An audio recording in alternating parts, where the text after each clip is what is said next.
Hello sir, இதோ office sir வந்துட்டு இருக்கேன். இன்னும் 10 நிமிஷம் ஆஃபீஸில் இருப்பேன் sir. Okay sir, okay sir, thanks. என்ன ரோடு பிளாக் பண்ணியிருக்கு? தம்பி வழியிலப்பா, திரும்பி போங்க. திரும்பி போனால் வீட்டுக்கு தான் போகணும். அண்ணா, ஏன்னா மூடி வச்சுருக்காங்க? அது மழை நீருக்காக பைப் போட்டுக்கிட்டு இருக்காங்கப்பா. அது கொஞ்சம் வேலை நிறைய இருக்கு. ஒரு 2 வாரத்துக்கு இந்த பக்கம் வராத போ. அண்ணா, போன வாரம் தானே நான் தோண்டி மூடினாங்க. இது என்னண்ணா? அதில் கவர்மெண்ட் கிட்ட போய் கேளுப்பா. என்கிட்ட என்ன கேட்டு என்ன பண்ணுவேன்? நானே கான்ட்ராக்டில் வேலை செஞ்சுருக்கிறேன்.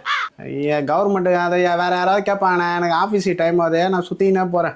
அதானே, உங்களுக்கு எங்கடா கவர்மெண்ட் கிட்ட கேட்கறதுக்கெல்லாம் தைரியம் இருக்கு போது. எங்களை வந்து கேட்டுன்னு இருங்க என்ன ஏதுன்ட்டு. ஓ, சுற்றி நீ கிளம்பு. அங்கே போகிற அங்கே ஒரு 2.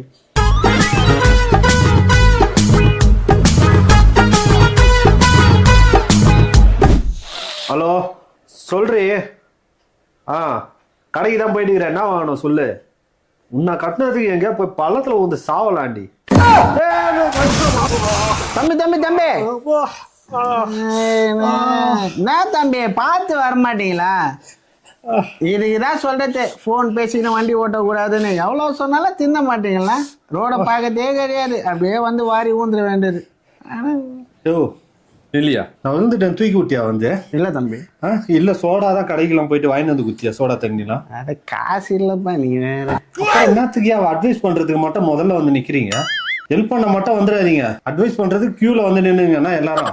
நல்லதுக்கே காலம் இல்லை, போ. நாய் தின்றதுக்கு சோறு இல்லை, இங்க வந்து அட்வைஸ் பண்ண மட்டும் வந்துட்டான். நேற்று தான்டா இந்த ரோடு பக்கம் வந்தேன். ரோடு நல்லா இருந்தது. இப்போ பார்த்தா தோண்டி வச்சுக்கிறீங்களாடா? என்னடா பண்ணி வச்சுக்கிறீங்க? எதுக்குடா தோன்றீங்க? எதுக்குடா போடுறீங்க ரோட? ஐயோ, ஒரே வலிக்குது. இங்கே ஏதோ பக்கத்தில் ஹாஸ்பிட்டல் இருந்தது, எங்கே இருக்கு? என்னடா ரோடு போட்டு வச்சுக்கிறானுங்க, பல்ல மேடமாக இருக்குது. இதில் வரத்துக்கு பேசாமல் காரை விற்றுட்டு போட்டை வாங்கிடலாம் போல்து இவனுங்க போட்டுக்கிற ரோடை பார்த்தா. டோல்கேட் வந்துச்சு. டோல்கேட் வரைக்கும் ஒரு கிலோமீட்டர் வரைக்கும் நல்லா இருக்குது ரோடு. அதுக்கப்புறம் வந்து கேவலமாக இருக்க போகுது. அதே மாதிரி போட்டு ஓட்டுற மாதிரி தான் ஓட்டின்னு போன போகுது. வா வா, போ போ, அடுத்து வா. என்ன ஸ்கேன் இல்லையா? ஏய், முன்னாடி பாடுற கட்சிக்காரனா? சரி, போ போ. அந்த பயம் இருக்கணும். அடுத்து வா. அவன் காருக்கு மட்டும் டோக்கன் போடல, என் காருக்கு கேட்குறீங்க? யோ, அவன் முன்னாடி பார்த்தியா கொடி வச்சுக்கிறா கட்சிக்காரன். காசு கீசு கேட்டேன்னு வச்சுக்கேன், ஆளுங்களை கூட்டு வந்து டோல் அடிச்சு வச்சிருவான். தேவையா? அதனால தான் அனுப்பிச்சிட்டேன். நிச்சயம் வேணா தலையில மிளகா இருப்பீங்க. அதான் கவர்மெண்ட் இல்ல. எங்கே போனா? நான் கேவலமான இதே ரோட்ல தான் போனேன் திரும்பவும். இந்த எப்படி போ. அடுத்து வா. கொரோனா டைமில் வியாபாரம் நஷ்டமாகி பொண்டாட்டி நகையை வச்சு இப்போ தான் ஏதோ கடையை டெவலப் பண்ணியிருக்கோம். நல்லபடியாக வியாபாரம் பிக்கப் ஆச்சுன்னா எப்படியாவது அவன் நகையை மூட்டு குத்தணும். ஆண்டவா. வாங்க வாங்க சார், என்ன சார் வேணும்? சார், கடை உங்களுதா? ஆமாம் சார். ஓனர் நீங்கள் தானே? ஆமாம் சார், ஆமாம் சார். ஸோ ஒன்றும் இல்லை சார், மேலே போட்டுக்கிறீங்களே ஷெட்டு, அது இப்போ வெளியே வச்சுக்கிற திங்ஸ் எல்லாத்தையும் வந்து கிளியர் பண்ணுங்க. ஏன் சார்? ரோடு வந்து பெருசாகிறதுக்கு ஆர்டர் போட்டுருக்காங்க சார். அதனால கடைக்கு வெளியே இருக்கிறதெல்லாம் எடுக்க சொல்லியிருக்காங்க. ஸோ அதனால தான் சார் ரோடெல்லாம் எடுத்துடணும். சார், மேலே இருக்கிற ஷீட் எடுத்தீங்கன்னா வெயில் அடிக்கும் சார். வெயிலில் நீங்கள் எப்படி சார் வியாபாரம் பண்ணுறது? சார், நீங்கள் வெயிலில் வேலை செய்யுங்க, மழையில் வேலை செய்யுங்க, அதெல்லாம் எங்களுக்கு தேவையில்லாத விஷயம். நாங்கள் கவர்மெண்ட் என்ன ரூல்ஸ் போட்டிருக்காங்களோ அதை தான் நாங்கள் பண்ண முடியும். ஓகேவா? நீங்கள் எல்லாத்தையும் எடுத்து தயவு செஞ்சு ரிமூவ் பண்ணுறங்க. அதேமாதிரி ஃப்ரண்ட்டில் அந்த வச்சுருக்கீங்க பாருங்கள், பெரிய டேபிள், அதை எடுத்து உள்ளே போட்டுருங்க. ஏன்னா அந்த இடத்துல வந்து பெரிய பள்ளம் ஒன்று வரப்போகுது. ஆமாம், மழை நீர் காவா வரப்போகுது. அதனால அதை நீங்களாம் அதெல்லாம் கிளியர் பண்ணி வைக்கிறோம். கிளியர் பண்ணுறேன் சார். சார் சார், வியாபாரம் பொழப்பு நடக்கிற இடத்துல நடுவில் பள்ளம் தோண்டிங்கன்னா கஸ்டமர் எப்படி சார் உள்ளே வருவாங்க? என்ன சார் புரியாமல் பேசுகிறீங்க? நாங்கள் வந்து பள்ளம் தோண்டி முடிச்ச உடனே நீங்கள் வந்து பலகை போட்டுங்க. சார், என்ன சார் இவ்வளோ பெரிய பேனர் போட்டு வியாபாரத்துக்கு சரகு போட்டே கஸ்டமர் வரமாட்டாங்க. இல்லை வேற நீங்கள் பலகை போட்டு எப்படி சார் கஸ்டமர் வருவாங்க? சார், அதெல்லாம் எங்கள் பிரச்சனை இல்லை சார், உங்கள் பிரச்சனை. நீங்கள் தான் அதை பார்த்துக்கணும். அது எங்களாண்டா கேட்காதீங்க. நான் கவர்மெண்ட் சொல்கிறதா நாங்கள் செய்ய முடியும். ஓகேங்களா? நாங்கள் சொன்னதை செஞ்சுருங்க. நாளைக்கு வந்து பாக்குறோம், அதுக்குள்ளே நீங்கள் இதெல்லாம் கிளியர் பண்ணி வச்சுருங்க. நாங்களே வந்து எடுக்கிற மாதிரி இருக்கும். ஆமாம், பார்த்துங்க. அது இது பள்ளம் தோண்டி எப்போ சார் மூடுவீங்க இது? சார், இது ஒரு 1 வீக்கு. ஒரு 1 வீக்கில் மூடுருவானுங்க, கவலைப்படாதீங்க. அது ஒன்றும் பிரச்சனை. சார், அந்த கடையை பார்த்து பக்கத்தில் ஒரு கடை இருக்குது, அது சொல்லிட்டு ஏன்டா போய் சொல்கிறீங்க? ஒரு வாரத்தில் மூட போகிறேன்ட்டு. எப்படியும் 6 மாதம் 1 வருஷம் ஆக போகிறீங்க. என் கடைக்கு முன்னாடி பள்ளம் தோண்டி என் தலையில் மண்ணை வாரி கொட்டிங்க.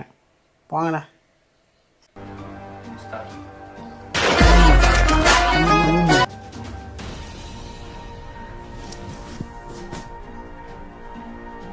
என் பெஞ்சில் குடியிருக்கும் என் அன்பார்ந்த ரசிகர்களே, நிறைய பேர் சொன்னாங்க நான் வந்து மக்களுக்காக பேச மாட்டேன் அப்படின்னு சொன்னாங்க. ஆனால் இந்த மாதிரி மக்களுக்காக பேசணும்னு சொல்லி தான் நான் ரொம்ப நாள் வெயிட் பண்ணிகிட்டு இருந்தேன். இந்த சாகுல்னு ஒரு பையன் வீடியோ பேசுகிறத நான் பார்த்தேன். இந்த மாதிரி பள்ளம் நோண்டி வச்சதுனால என்னால் வந்து ஸ்கூலுக்கு வந்து டைமுக்கு போக முடியல அப்படின்னு அந்த பையன் வீடியோ போட்டிருந்தான். அது என்னை வந்து என்னமோ செஞ்சிருச்சு. அதனால தான் நான் இந்த இடத்துக்கு பேசலான்னு வந்திருக்கேன். நீங்கள் சம்பாதிக்க வந்து போன வருஷம் பள்ளம் நோண்டுறதும் அப்புறம் இந்த வருஷம் சம்பாதிக்கிறதுக்காக நீங்கள் பள்ளம் நோண்டுறதும் மக்கள் பார்த்துட்டு தான் இருக்காங்க. நான் பள்ளமே நோண்ட வேணான்னு சொல்லலைங்க. பப்ளிக்கு எந்த டிஸ்டர்பும் இல்லாமல் பள்ளம் நோண்டுங்கன்னு தான் சொல்கிறேன்.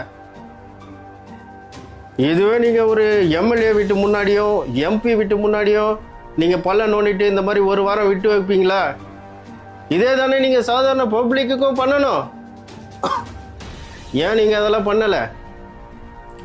நீங்கள் வந்து ஆட்சியில் இல்லாத போது சாதாரண பப்ளிக் கூட நிற்கிறதோ, ஆட்சிக்கு வந்த பேர் எம்எல்ஏ எம்பி கூட நிற்கிறதோ இதெல்லாம் மக்கள் பார்த்துட்டு தான் இருக்காங்க. 2026 அவங்க கண்டிப்பாக உங்களுக்கு பதில் சொல்லுவாங்க. 1 மணி நேரம் முடிஞ்சிச்சு, நான் வரேன். என் பெஞ்சில் குடியிருக்கும்.